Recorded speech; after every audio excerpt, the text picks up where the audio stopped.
The big three are a group of shonen that have dominated the anime space forever. Think about the shonen genre as a family tree. Dragon Ball is the grandfather, and the big three came after that. It's really weird considering Goku is an alien and Luffy is Brazilian, but that's not important. These anime are the shonen, and for a good reason. Dragon Ball is sick even if they use the same frame for a whole 60 seconds. The big three all have the distinctive styles and worlds that pretty much can accommodate for whatever a shonen fan really wants from an anime. But there's some new anime that has been lurking for a while. They're creepily crawling around the corner as we speak. They've been getting more recognition, and now they are some of the most popular anime out there. Their name is The Dark Trio.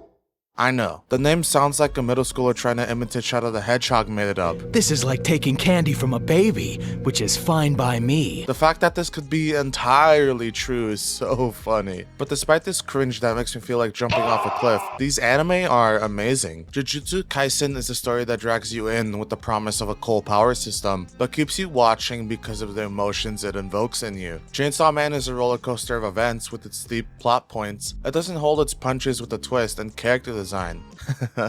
Yeah, I said it. Would.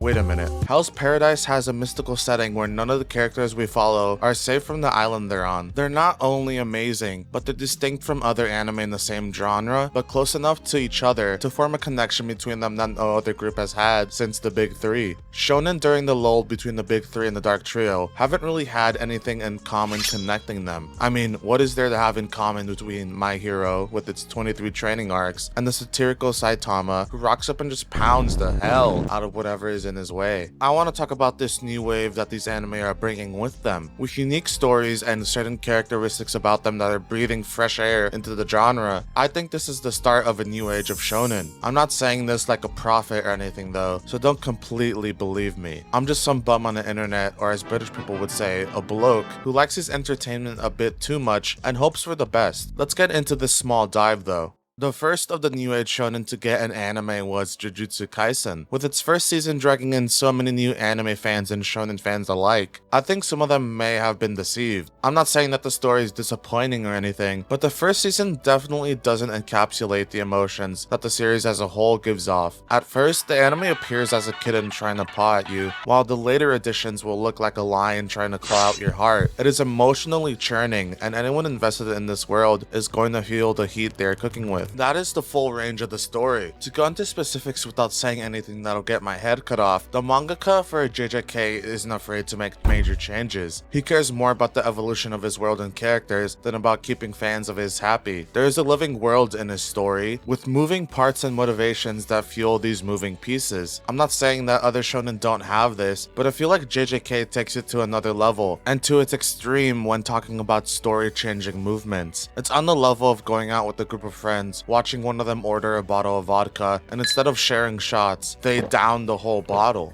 Those are some of the great things about the story, but what about the individual characters? They're nothing like the copy and paste Kirito clones in Isekai. There are several groups of people, sort of like clans, and they have objectives which they think the Jujutsu world should be trying to carry out. Then there are individuals in the world of varying power levels who either follow orders or have their own agenda. Yes, this group does include Gojo, the mastermind and charismatic hunk of the series. There are some people who I know who would turn gay for Gojo, and that's no lie.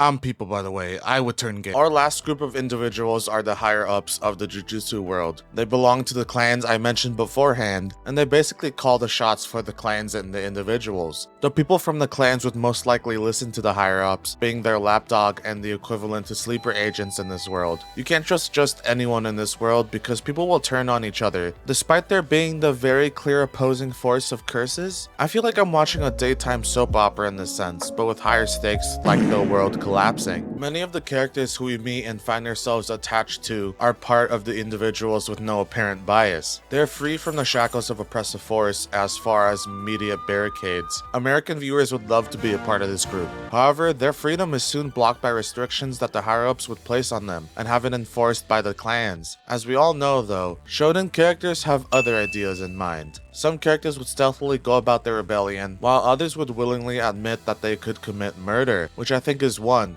based as fuck, and 2, valid. I mean, no one wants to be told what to do. Personally, I'll listen to what you have to say, but I'd probably do some twisting and turning until the leash you have on me is as brittle and torn up as Americans when you tell them that it's true. Other countries do in fact have freedom too. Our main character, Yuji, is thrown into this world as part of the individuals, mainly because his introduction to Jujutsu Kaisen seems more like an accident than anything else. He puts someone's worm inside his mouth and swallows, giving him special powers and paints a big red target on his back for people to shoot on. Okay. I'm sorry, please forgive me. It's this target and many other insecurities and circumstances that cause the conflicts of Jujutsu Kaisen, and I think it's so real how everyone isn't really buddy-buddy with each other. Like if you turn around without checking your back, your acquaintance might take your head and snap your neck. That's pretty grotesque, but as far as I'm concerned, it's not too far from the truth. As far as the main plot points of the story, GG likes to deliver hard-hitting twists. It's like Mike Tyson punched you straight in the gut, causing you to recoil and reveal what you ate for lunch. The level of intensity this story presents is insane compared to other shonen. When you think of shonen, sometimes it's a lot of friendship is power type of stuff, and sometimes it can just be epic and well thought out, but rarely is it ever as powerful as a story like JJK. It gives you such a rush of adrenaline that you feel like you could do 100 pull-ups in a row.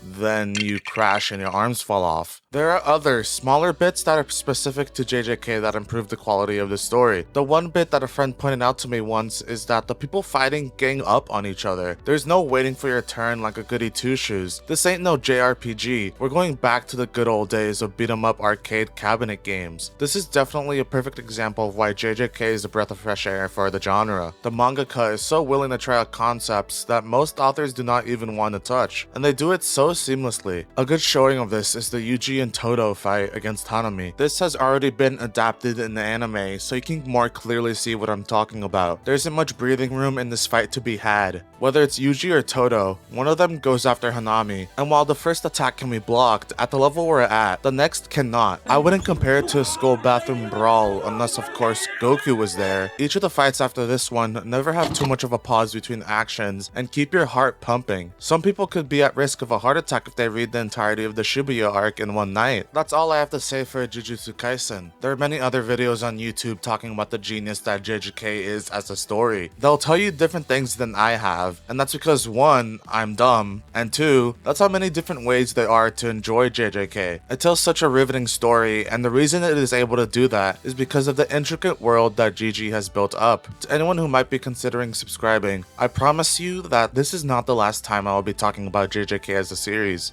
The next anime of the Dark Trio that came out is Chainsaw Man. If Jujutsu Kaisen was like a kitty towards the beginning, then Chainsaw Man might as well be a fucking bear charging in head on from the get-go. In terms of plot points that take you for a spin, Chainsaw Man is the most ruthless with them. If you know the mangaka, Tatsuki Fujimoto, then you know he's used to writing material that isn't always the most family friendly, but it does allow him to flex his giga brain when he gets to tell a story in his own way. Chainsaw Man starts off with a boy barely scraping by. This is probably one of the lowest and most beaten up a shonen character has been in their life leading up to the main story. A couple of things happen, and he gets everything he had ever wished for. A normal life is waiting for him if he just follows what he's being told. This seems like a dream come true, but what Tatsuki Fujimoto doesn't prepare you for is the hellish nightmare that is devil hunting. Everything is so crude in this anime, from the fights having no specific powers or pattern to them, to the dialogue and other events in between all the madness. It feels like Chainsaw Man shouldn't work, but it does because it brings out the purest form of human life from its setting and all of its characters. Even the enemies in this anime, the devils, are the simplest interpretations of our deepest fears and worries. This story felt like it was made from scraps, but it works so well and is one of my favorite stories in anime. The main focus of Chainsaw Man that I find to be the most interesting are the characters. Denji, our main character, is... I really want to touch her boobs. Down bad. There's so much he wants to experience in this new chance at life, and like any teenage boy, he values one thing. I feel like whether or not you like this part of Denji, just know that this isn't the only part of him that the story explores. I swear, it isn't. The story of Chainsaw Man takes Denji on a journey of belonging. He discovers all these new experiences, and while they really excite Denji and get him pumped, this can't be the case forever. Where does Denji belong, and what does he want now that he's achieved what he thought he could never have? These experiences shape his ideals and outlooks on things that develop Denji. And not only this, but his environment changes along with it. How does he take these changes and use them in his favor? Well, I can promise you one thing. He doesn't learn proper decency.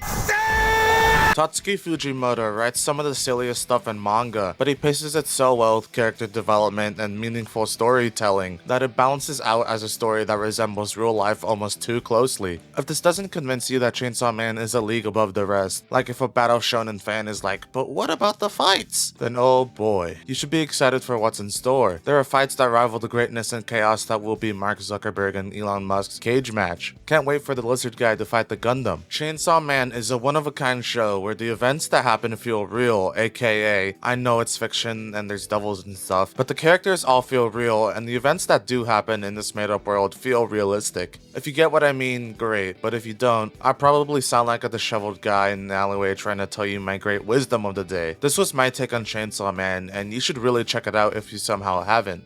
The last of the anime I'm talking about today is one that just finished airing. It's Hell's Paradise, and in terms of popularity, this is definitely the least of the three. However, this doesn't mean the quality is lower, as I'll talk about. Here, I'll keep going with the animal analogy. If Jujutsu Kaisen is a lion and Chainsaw Man is a bear, then Hell's Paradise is a piranha that sneaks up on you and devours you so quickly that your life flashing before your eyes is cut off moments after starting. The story of Hell's Paradise is brutal, I mean completely unfair. Being sent to a battle royale on an island that is completely unknown, and then learning that the bloodthirsty criminals who got sent there with you are not the immediate threat to your life? That is probably the worst odds of any situation ever. Like, I'm talking about spinning the wheel of fortune, except the $1 million panel is just guaranteed death and it lands on there. It's really intriguing to see such an impossible mission be set for our cast and seeing them try to overcome it. Nothing is set in stone for this story, and that goes for both the plot and characters. So much is revealed to us as new information, and so much changes from episode to episode that you can't even be sure who is part of the permanent cast of characters. Hell, from what I've seen, you could predict none of them are permanent. They seem about as expendable as my wallet whenever I play gacha games. Characters you might be getting attached to in the story could be gone in just the next episode, swept up by the wind and carried off a cliff, never to be seen again. You can see this as a good or bad thing, depending on your preferences. Personally, I love to see some action in my entertainment, but I don't want unnecessary killing or anything like that. I'm not a fan of splatter films. I don't like seeing the characters on my screen be indiscriminately murdered for just existing. I prefer stories that have lead-ins for these changes, and that these changes induce development in the main cast of characters, and I believe Hell's Paradise is doing just that. Another thing I'd like to commend Hell's Paradise on is the setting. It is so unbelievably cool that I was immediately attracted to it as soon as I learned about the concept.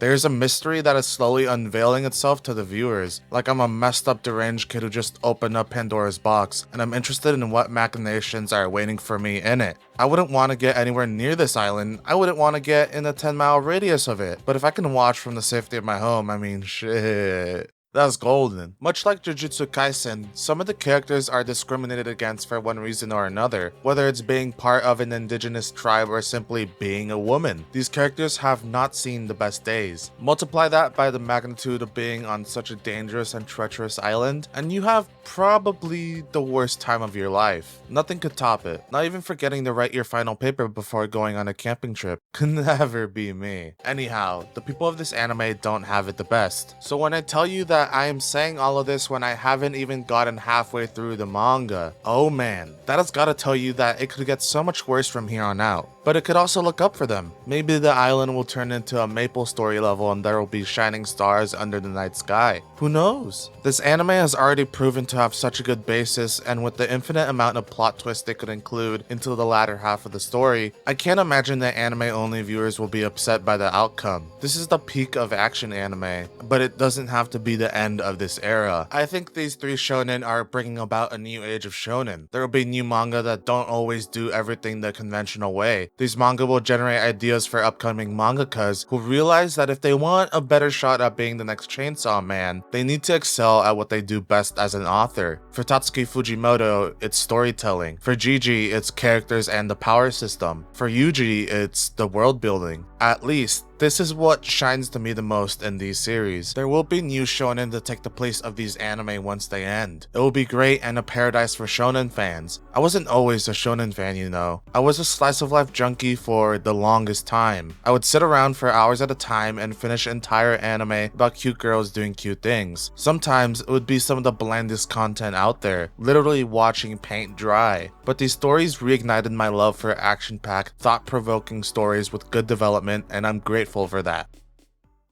So when does Denji achieve his magnum opus?